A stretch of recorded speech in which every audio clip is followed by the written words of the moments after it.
तो हेलो दोस्तों, कैसे हो? मैं हूं Rajveer Sagar, multi brand two wheeler technician, और आप देख रहे हो मेरा यूट्यूब चैनल AR10। ये जो बाइक है ये मेरे पास सुल्तानपुरी से आई है।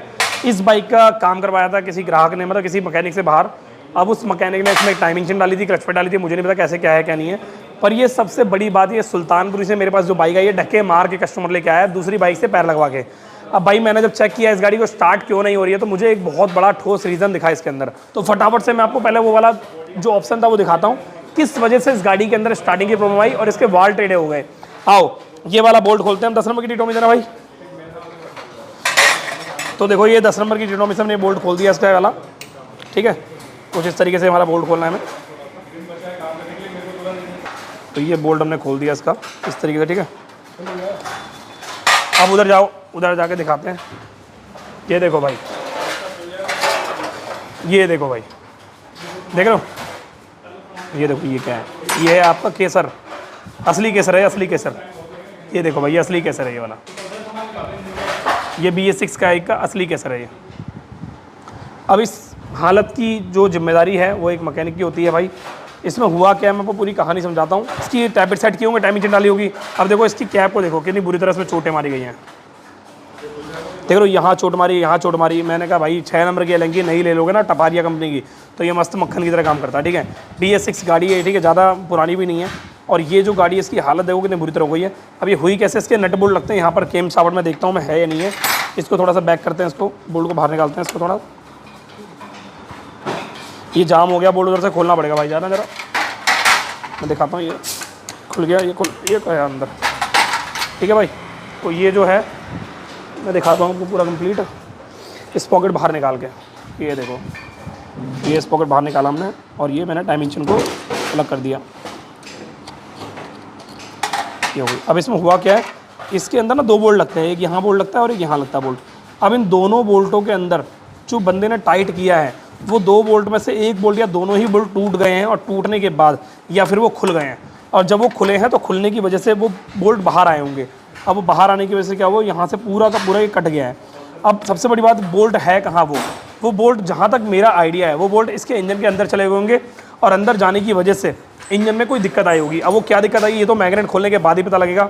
तो इसका फटाफट से मैग्नेट खोलते हैं, इसका इंजन उतारते हैं, और उसको और आपको बताते हैं कि पूरी कंप्लीट कहानी क्या है और इससे कितना नुकसान हुआ है और कैसे इससे बचा जा सके, ठीक है। फटाफट खोलते हैं इसका इंजन।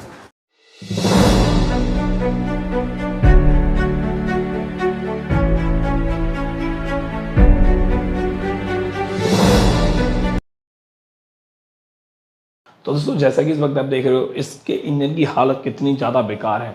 अब इतनी बुरी हालत में अगर इंजन आप फिट करते हो बिल्कुल बिना धोए, बिना साफ़ किए, बिना मेहनत किए, पैकिंग वगैरह साफ़ नहीं करता, तो BS6 का जो इंजन होता है या कोई सा भी इंजन होता है वो ख़राब हो जाएगा। तो इस चीज़ का आपको ध्यान देना है। अगर आप इंजन को लंबे टाइम तक के लिए फिट करना चाहते हो तो उसके लिए आपको क्या करना पड़ेगा, अच्छे से क्लीनिंग करनी पड़ेगी, सामान को चेंज करना पड़ेगा जो ख़राब है। अब इस स्कूटी जो बाइक का जो इंजन आप देख रहे हो पीछे की तरफ, इस बाइक के इंजन में हुआ क्या है, देखो यार, इस बाइक के इंजन में एक लापरवाही हुई, जैसे कि आपको पता लग ही चुका है। पर लापरवाही के अलावा और भी चीज़ें हैं। जरूरी नहीं कि हमारी बाइक में जो सामान खराब हुआ हम वही चेंज कर ले, बस इंजन खोल के वापस फिट करते नहीं। आपको इंजन की अगर दिक्कत है तो उसका पिस्टन चेंज कर रहे हो आप, और इसका क्रैंक का काम कर रहे हो, तो इसके अलावा और भी चीज़ें होती हैं जिनको आपको ध्यान देना पड़ता है। पहली चीज़, टाइमिंग चेन को चेंज कराना पड़ता है। ये जो गाड़ी है BS6 बाइक, इसमें टाइमिंग चेन थोड़ा सा डिफरेंट है BS4 के कंपैरिजन में। BS4 और BS3 का जो इंजन था पुराना वाला, दोनों सेम थे, पर BS6 का जो इंजन है वो सेम है लगभग, बस थोड़ा बहुत पैटर्न चेंज कर दिया कंपनी ने। मैग्नेट वाला हिस्सा जो है पहले ड्राई था, पर उसको ल्यूब वाला कर दिया। ऑयल में डिप रहता है मैग्नेट जो है, वहाँ पर टाइमिंग चेन को चेंज करना है आपको जब भी सब इंजन का काम करा रहे हो। उसके अलावा आपको क्लच की पूरी असेंबली चेंज करनी है, उसके अलावा आपको क्लच की पैकिंग चेंज करनी है, ऑयल पंप की पैकिंग चेंज करनी है, ये बहुत ज़्यादा जरूरी होता है। उसके अलावा आपको पूरी complete oil seal kit change करनी है। ऑयल सील किट क्या होती है बता देता हूँ आपको। जब हम इंजन को फिट करते हैं और इंजन को वॉश करते हैं, तो वॉश करने के बाद ऑयल सील किट जो है फूल जाती है और वो ख़राब हो जाती है। तो ये जो रबड़ की सीलें होती हैं, अगर हम इसको नहीं चेंज करेंगे तो लीकेज आने की परेशानी आएगी, और हीटिंग आएगी परेशानी आएगी। हीटिंग की परेशानी तो आपकी गाड़ी में लीकेज होते ही स्टार्ट हो जाएगी, ठीक है। अगर आपको बिलीव नहीं आ रहा तो एक काम करना, आप थोड़ा सा ऑयल लेना और अपने साइलेंसर पर डालना, उस गाड़ी को चलाना, तो आपकी गाड़ी में हीटिंग की परेशानी आने लग जाएगी। या इंजन पर डाल देना थोड़ा, साइलेंसर छोड़ो, तो भी हीटिंग की परेशानी आएगी। तो ये हीटिंग से बचने के लिए आपको लीकेज को बंद करना पड़ेगा, ठीक है। ये सबसे बेस्ट जुगाड़ है। और हाँ, एक चीज़ और, पैकिंग को ओरिजिनल डलवाना है, लोकल नहीं डलवाना है। बॉन्ड अगर यूज़ करवा रहे हो अपनी गाड़ी में आप, तो बॉन्ड रेजी बॉन्ड यूज़ करना है, प्रॉपर पानी वाला बॉन्ड, वाटर बॉन्ड। व्हाइट वाला बॉन्ड यूज़ नहीं करना है जो ट्रांसपेरेंट नहीं होता, सूखने के बाद भद्दा हो जाता है, व्हाइट कलर का लाल पीला नीला हरा गुलाबी बॉन्ड बेकार होते हैं। ठीक है ना। एक ब्रांड न्यू कंपनी का फ़ोन लोगे तो ज़्यादा बढ़िया रहेगा। स्पार्क प्लग आपको 3 कंपनी में से कोई सा भी कंपनी डलवा सकते हो, चैंपियन, एनजीके या माइको, और एक और बॉश का कंपनी, इन 4 कंपनी में से कोई सा भी डलवा सकते हो। स्पार्क प्लग प्रॉपर चलवाएं, मतलब डलाएं, और इसका गैप जरूर चेक करा लें, क्योंकि गैप अगर चेक नहीं करोगे, ऐसे डाल दोगे तो आपकी गाड़ी में एवरेज की, स्टार्टिंग की और पिकअप की परेशानी बढ़ जाएगी, चाहे कितना भी बढ़िया तरीके से इंजन आप फिट कर लो। और हाँ, एक चीज़ और, जब इंजन आप फिट करा लेते हो अपनी गाड़ी में, तो इंजन फिट कराने के बाद आपको भगानी नहीं है गाड़ी, और 3 बंदे नहीं बैठाने, गाड़ी लेटा के नहीं मोड़नी, उछालनी नहीं है, पानी में डुबा के नहीं चलानी है। अब आप सोच रहे हो पानी में डुबा के कौन चलाएगा, देखो बता देता हूँ। जब बरसात होती है ना, तो बरसात में क्या होता है, एरिया में पानी भर जाता है, हम क्या करते हैं, हम गाड़ी को कम पानी में निकाल लेते हैं तो चल जाता है। पर जैसे ही फुटर्स के क्रॉस करता है पानी, साइलेंसर डूबने लगता है, तो वहाँ पर हम भगाते हैं तो हमारी गाड़ी के इंजन पे लोड पड़ता है।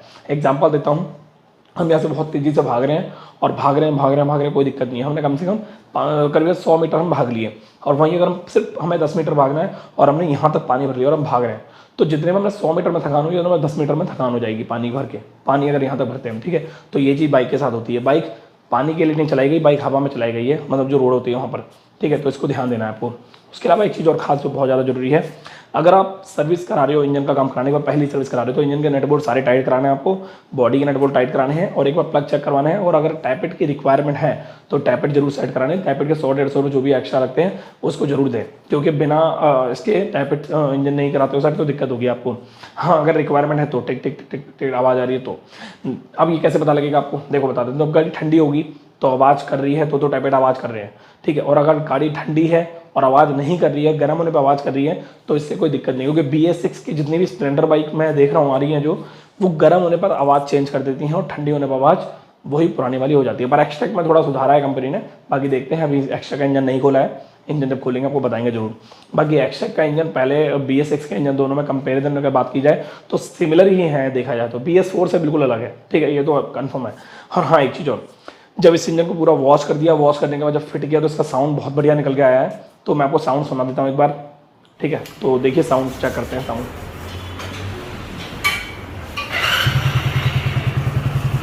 साउंड काफ़ी ज़्यादा अच्छा है इसका, और ये साउंड जो है नेचुरल साउंड है, बिल्कुल नेचुरल, एकदम नेचुरल।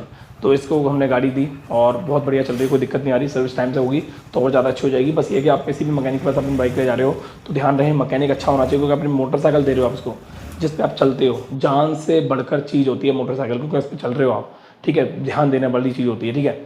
तो ये चीज़ आपको ध्यान से समझनी पड़ेगी, ठीक है भाई। तो मिलते हैं आपसे नेक्स्ट वीडियो में। अभी ये बाइक हो चुकी है, खर्चे की बात बता देता हूँ आपको। खर्चा जो इंजन में आया 8-8,500 के आस 8-8,500 के आसपास का खर्चा आया इंजन में।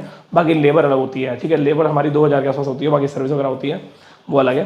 तो ये चीज़ आपको समझ में आ गई होगी। बाकी डिपेंड करता है यार, देखो डिपेंड करता है गाड़ी के काम के ऊपर, गाड़ी का काम कैसा है, उसमें काम कितना, कभी कभी 4,000 में इंजन बन जाता है, कभी 5,000 में बन जाता है, कभी 6,000 में बन जाता है। इंजन सीज मारा होता है, टूटा टाटा होता है, तो उसमें ज़्यादा खर्चा आता है। बाकी आप समझदार हो, 1 लाख रुपये गाड़ी ले रहे हो, अगर आपका इंजन 5,000 में 4,000 में बनवाओगे तो आपको नुकसान आएगा। काफ़ी सारे मैकेनिक है जो 3,000-3,500 रुपये लेते हैं, हाफ इंजन फुल इंजन करके दे देते हैं, वो इंजन कामयाब नहीं होता है, याद रखें। एक होता है रीबॉक, एक होता है रीबूक, दोनों ही जूते हैं, पर दोनों जूतों में कितना अंतर है, रीबॉक में और रीबूक में कितना फर्क है ना। रीबॉक ओरिजिनल है, रीबूक लोकल है। तो रीबूक पहन लो फर्स्ट कॉपी, या फिर रीबॉक पहन लो ओरिजिनल। तो वो ये ना, सस्ता रहो एक बार, सस्ता रहो बार बार, महंगा रहो एक बार, सीधी सी बात है। महंगा भी क्या यार, देखो अगर आप एक बाइक खरीद रहे हो 1 लाख रुपए की, और आप वहाँ पे 1 लाख रुपए की बाइक आपने चला ली और 3 साल बाद उसको रिपेयर करा रहे हो, तो 1 लाख की जब आपने बाइक 3 साल पहले ली थी, तो 3 साल बाद 20,000 या 10,000 लगाने में क्या बुराई है उसके अंदर, क्योंकि वो 2 साल के लिए फ्री हो जा रहा हो ना अब, अगर एक मैकेनिक अच्छा है तो ये चीज़ मैं आपको यही सलाह दूंगा, तरीके से काम कराओ, बढ़िया काम कराओ, ठीक है। इस बाइक की तरह आपकी बाइक खराब ना हो और आपकी बाइक सही चलती रहे, मैं उम्मीद यही करूंगा। बाकी इस वीडियो को लाइक कर देना, चैनल सब्सक्राइब कर देना, क्योंकि इस वीडियो में काफ़ी सारी मैंने आपको जानकारी दी है। मिलते हैं नेक्स्ट वीडियो में। Thank you so much, bye, take care.